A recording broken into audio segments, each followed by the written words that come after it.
You know what we need, Nikki, What? for 2020? What? A Saharan dust storm. Why not? Of course. As always, we're keeping an eye on your roads out there, and right now things are looking perfect. We have no issues to report, and there's like 10 cars on the roadway here just after 4 o'clock. This is a live look.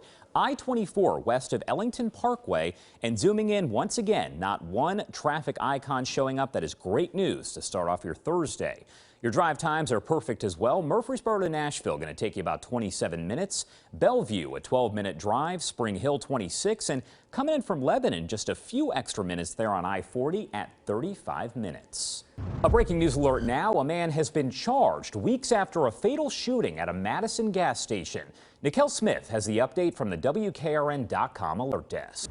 Metro Police searching for a man caught on camera driving a stolen truck. Take a look. The Chevy Silverado was taken earlier this month from a fenced-in parking lot on Dickerson Pike. That vehicle, as you see, did have a camera. The truck has since been recovered, but police are still looking for the guy who stole it.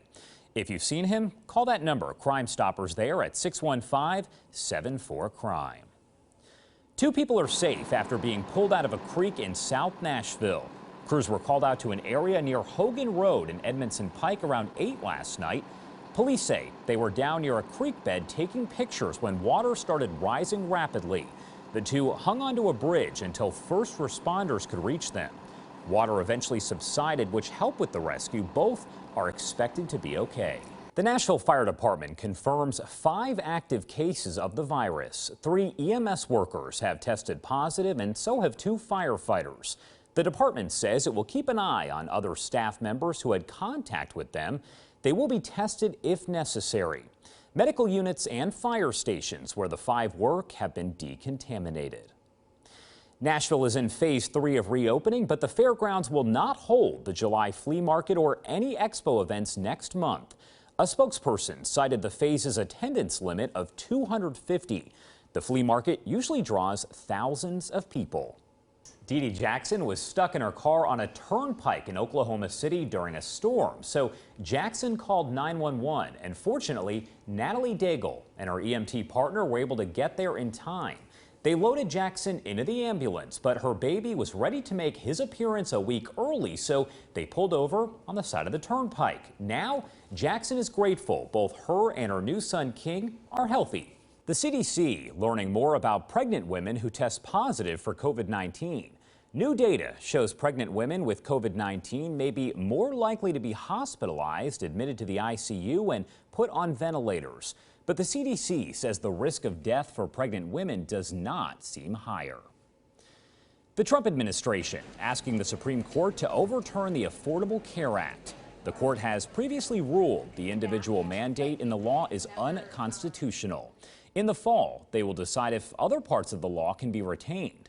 The White House filed a legal brief Thursday saying the whole law should be scrapped. Happening today, the House will vote on a bill that would make Washington, D.C. a state. D.C.'s representative cannot vote in the House right now, and the district has no U.S. senator. Yesterday, the city's mayor said it's time the city is made a state. A breaking news alert now, a spike in new COVID-19 cases here in Nashville. 239 new cases have been confirmed over the last 24 hours. The large jump brings the city's total cases to 8,644. 4 people have also died in that same time period. They are identified as a 71-year-old man, a 76-year-old man, a 78-year-old man, and a 94-year-old female. Right now, it's unknown if any of them had previous medical conditions. All those numbers right now on our website at WKRN.com. Exactly 1 month after George Floyd was murdered, the House will vote on a bill to improve policing in his memory.